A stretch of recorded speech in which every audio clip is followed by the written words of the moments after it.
Good evening and welcome to the City of Petaluma's regular City Council meeting and the Petaluma Community Development Successor Agency meeting.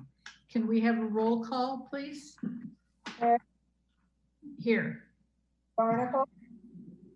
Here. Fisher. Here. Healy. Here. King. Here. McDonald. Here. Kosake. Here. So all now members are we present. are going on to general public comment. So I will ask our city clerk if she has received any general public comment. Thank you for my today. time. We're in 2021, not 1915. In 1915, the first U.S. coast-to-coast long-distance telephone call occurred. A.G. Bell in Manhattan called his former assistant, Thomas Watson, in San Francisco. 106 years later, at the start of our meeting today, Lynn Roselli started her first invited communication to the city with, "I will share my screen and bring up a PowerPoint," end quote. And then Ben Clymer, in his Kahoot presentation, used a snazzy, interactive HTML5 presentation. Both were informative, engaging, and even excellent.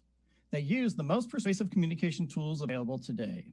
You see, sharing digital images and even sharing our smiles and our kind eyes, just as the city council members are doing right now, is essential for persuasive communication.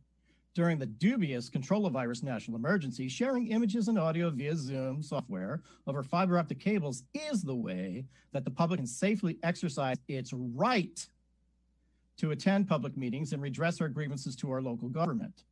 But this is not happening in the Mayor Barrett City Manager Flynn regime. No, on their watches, the city of Petaluma unnecessarily and disrespectfully discriminates against the public. We're being treated as second-class citizens. We're being bombed all the way back to 1915 by these officials, only allowing the public to use the equivalent of telephone calls to address our government in public meetings. It's 1915 for the public. That's all we get. Is this necessary? No. I attend meetings in many cities across the United States that doesn't disrespect the public like this. This is not kind, not fair, not respectful, and not okay. Frankly, Petaluma's residents, taxpayers, constituents, and voters deserve much better, don't you think? Why are you so clearly treating yourselves better than us? Should you, in a government of the people, by the people? The city has again hired telecom law firm to help write its wireless ordinances. This is a huge risk for Petaluma now and in the future. For over 6 months, we have been talking about and presenting evidence that telecom law firm is a cell tower developer law firm that services cell tower developer clients, and their biggest service is cell tower development transactions. This again is a huge conflict of interest, yet the city has still chosen to work with them again. The huge risk is that they will do what they do to so many other cities across the country, which is weaving in this bias and conflict of interest into our city ordinances. They are looking out for themselves and their developer clients. We asked the city council to order a formal review by a conflict of interest-free attorney that will look out for our city and citizens. This is the exact opposite of what the city has done by, again, hiring a cell tower developer law firm that specializes in transactions to build cell towers. Many other cities across the country have not heeded this advice above and now have weaker ordinances and have small cell towers on every street. Telecom law firm is a terrible risk for Petaluma cell tower ordinance rights, our safety, and our future, no matter what ordinance get written and put in front of you to vote on. City Council, we ask you to take an action to get a formal review of these ordinances that are written and presented by the city staff and telecom law firm. This is the best way to ensure that the job was done right, no telecom bias exists, and ensure that our ordinances are as strong as possible. Thank you for your time. The city has hired telecom law firm to help assist them to rewrite their wireless ordinances, even after we have been giving evidence for the last 6 months about how this company and Trip May are a conflict of interest, as they are pro-wireless law firms that represent cell tower companies, and that is how they make most of their money. So even after the city knows this information, how can they continue to work with them? This is a giant risk that the city is now taking. The risk is they will do what they did to so many other cities, which is intertwine their conflict of interest and bias into the ordinance so that it benefits the companies that they represent and does not put the city first. We are asking again for the city to hire a reputable lawyer who is without conflict of interest and is going to represent the city and their best interests to review these ordinances. This is a very simple ask, which should have been done at the beginning. No matter what ordinances from the city staff and TLF are presented to the council, there has to be a formal review to ensure that what has been written is correct without bias and is what is best for our city and citizens, not for the wireless companies. City Council, we ask you to take action to get a formal review of the ordinances that are written and presented by city staff and TLF. This is the best way to ensure that the job was done right, and our city and citizens' safety is your biggest priority. Thank Citizens you. warned against telecom law firm for over 6 months, providing evidence of conflict of interest and of many cities that, after discovering telecom law firms' misguidance, dismissed them and overturned their work. We now know that the city has hired a telecom law firm. This is a big risk. It's a big risk because telecom law firm is a Trojan horse consultancy. Their MO is to gain entry into a city through a project and then proceed to spread fear, uncertainty, and doubt by obfuscating federal and FCC jurisdiction and telling cities their hands are tied. Instilling an attitude of compromise, they lay the groundwork to bake industry bias into cities' operations and ordinances.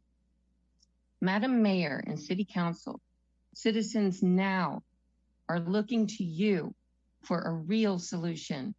We look to you to prevent the baking in of bias and misguidance on this highly technical and highly complex project. Looking to you because, pardon us, and with all due respect, we are neither satisfied with nor inclined to trust Eric Danley's vague assurances because foundational errors and misguidance persisted clear through to the final Creamery hearing documents, the staff report, the drive test report, the resolution, flawed. City Council, we are now counting on you for a real solution, a solution that ensures Petaluma gets the strongest, watertight ordinance that we deserve per our full legal rights. Thank you very much and good night. Thank you for your comments tonight, John. Next speaker is Joe Zepp, followed by Taryn Obaid. Joe, you may unmute yourself and begin speaking. Hello. The city was supposed to work with the Pittsburgh-based Urban Design Associates to facilitate workshops to help the public vocalize and create a transparent process into the decisions being made with the lease of the Sonoma Marin Fairgrounds and Event Center. Over the past year, this work has not been accomplished, and the process seems to have been shrouded under the guise of COVID as an excuse for the city having inadequate staffing. I am concerned that the bias of some members of the City Council are getting in the way of doing what is right for the city. A quote from the January 27th Argus Courier article, Mayor Teresa Barrett and Council Member Delenn Fisher expressed strong disapproval of the extension, calling the decision potentially financially irresponsible and more that would, I move that would tie the hands of future council members. Barrett said the over the 50-year lease is the worst contract the city has ever entered into. And she is unconvinced that there are any financial advantages to extending the agreement, a sentiment Fisher echoed. That was a direct quote. See, the fiscal advantage seems to be the only main concern that the council or some council members are concerned with, not what is best for the community. The fairgrounds is the asset for the community. That is the advantage. That is what we need to protect. What they said is also inaccurate and false. The fairgrounds contributes over $12 million per year, $12 million per year to the local community. The city must provide a long-term lease for the fairgrounds now. We are trying to provide a future for our kids and a future for the community that we grew up in. First of all, I want to say thank you very much to all the younger generation members of the community who kept asking for the cahoots time after time after time after time. And I find it really disappointing from the city council as a whole and Mayor Barrett not even give recognition for those folks, but yet thank the city manager and Brian. Okay, that's one.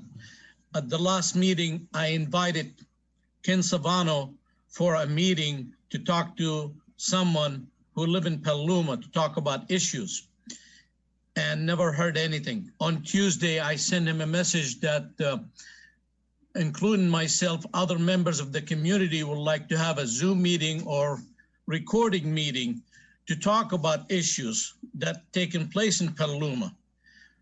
When the end of last year, Mayor Barrett started talking about the meeting with the black man and how wonderful it was. But the general public was not participating to talk about their experience and the negative experience. And that is not right. I think, you know, if you go on Petaluma Police Department website, you could see about every time they do something right, it's blasted all over their, you know, website on Facebook. But you never see anything about, you know, when they're doing something wrong or they mistreating somebody. It's all hush hush, make it go away. Myself included and other members of the community have filed certain complaints about a certain police officer, which is Brian Miller have lied to me when he told me he's still in duty when I asked him to, and I discovered he wasn't. That's your police department. Thank you.